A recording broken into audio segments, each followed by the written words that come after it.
Hello everyone, my name is Vidya Lakshmi and I'm currently pursuing my BE in Sri Venkateshwara College of Engineering, and I belong to a department of basic science and I'm studying in the branch of artificial intelligence, and today I'm gonna speak about the subject waste management. Subject code BECTK105F, and the topic is factors affecting solid waste management, which is nothing but SWM system. And now I'm gonna cover a contents like introduction, quantity and characteristics of waste, climate and seasonal variation, physical characteristics of an urban area, and financial and forensic exchange constraints, cultural constraints, management and technical research. Now, firstly, let us discuss about the introduction of solid waste management system. First, what is solid waste? The waste generated from a human or a animal activities that are normally solid and are discarded as a useless or unwanted are called as solid wastes. And not only one definition, there are many more definitions like any useless, unwanted or discarded materials that is not liquid or gaseous, and that is known as solid waste.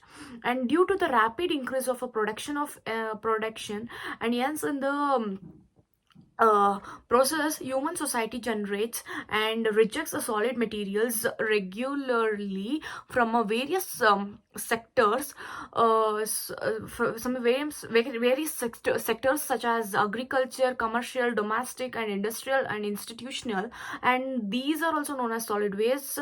And the considerable volume of waste just generated or rejected things are also known as solid wastes.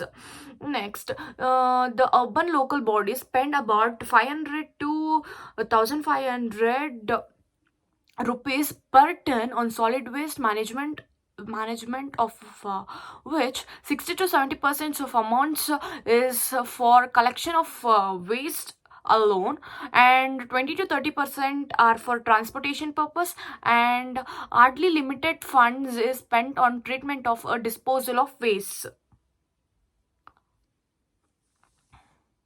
And many factors influencing a decision making process in the implementation of solid waste management system.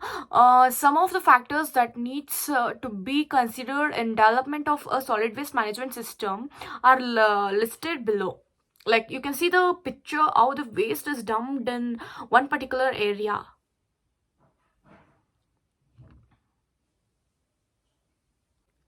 First, for the first point, let us go about quantities and the characteristics of wastes. The quantities of a waste generated generally depends on the income level of a family. If the family is having of high income category, it tends to generate a large quantities of wastes, and when compared to the low income category. For example, if the family is of high income category, they buy all the things, and the waste generation will also be a more.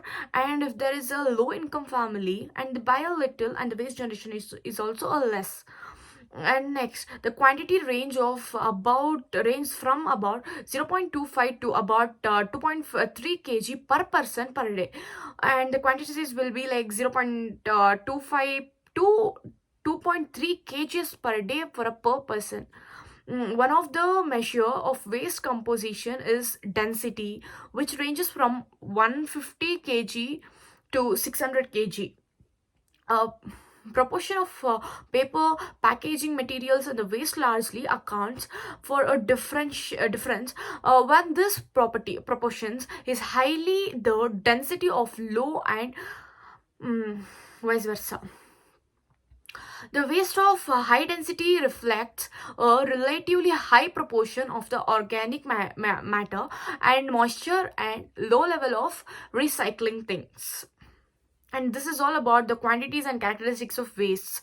Now, climate and seasonal variation. There are regions in the extreme north and south where the temperatures are very low for much of the years. High temperature and humidity causes a solid waste to decompose far more rapidly than the colder climates. You know that if there is more heat and the decomposition takes place in faster rate, and if there is so much cold, the decomposition takes in lesser rate and slow process, and it takes a slow process. The frequency of waste collection in the high temperature and humid climate should therefore be higher than that of a cold climate. In subtropical or a desert climates, there is no significant variation in moisture content of a waste due to the low rainfall. This is all about the climate and seasonal variation. Now you can see the picture of the waste which is all dumped in the sea areas. Now, let us discuss about the physical characteristics of urban area. In urban area, that is town and city, where the layouts of streets and houses is such that access by vehicles is possible and door-to-door collection of a solid waste is acceptable. The condition is quick different in inner and older cities area, where the narrow lanes make sure by the vehicles is difficult and impossible. Added to this is a problem of urban spillway in the outskirts of our cities, where the population is growing at an alarming rate. Access ways are narrow, unpaved, and tortuous, and therefore not accessible to collect the vehicles. Problems of a solid waste storage and collection are most acute in such areas. And now we can see the diagram of collection of waste from home to home, that is from door to door in the vehicles.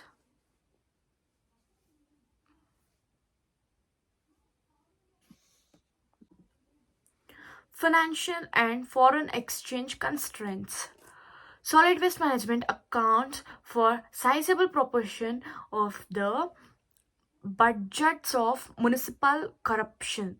This is allocated for capital resource which go towards the purchases of equipments, vehicles and fuels and labor costs.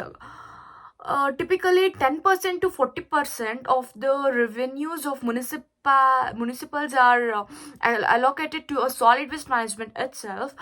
In regions where the wage rates are low, the aim is to optimize the vehicle productivity.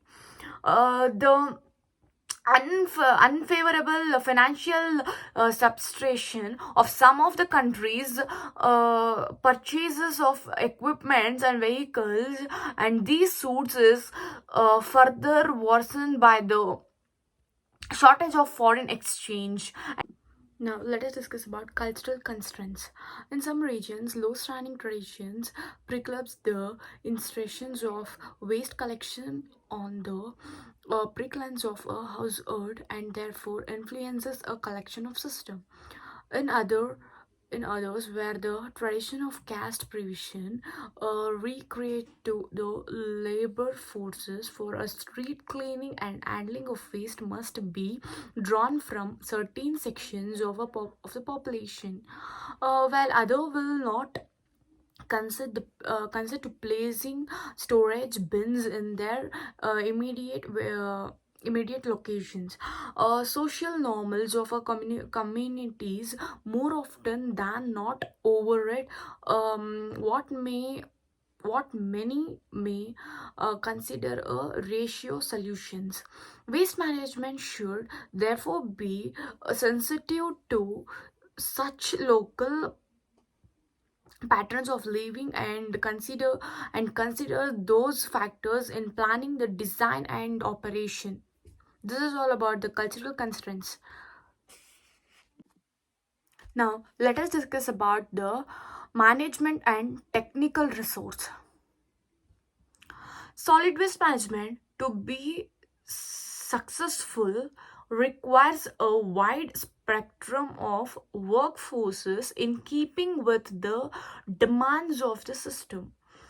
The best system for a region is one which makes full use of crafts and professional skills, and ensures that training programs to provide a self-sustaining supply of trained workforces.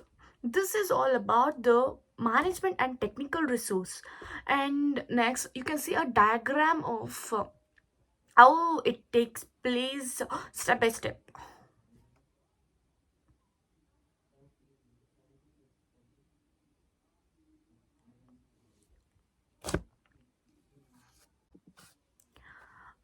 Thank you for watching my video. Please do like, share, subscribe.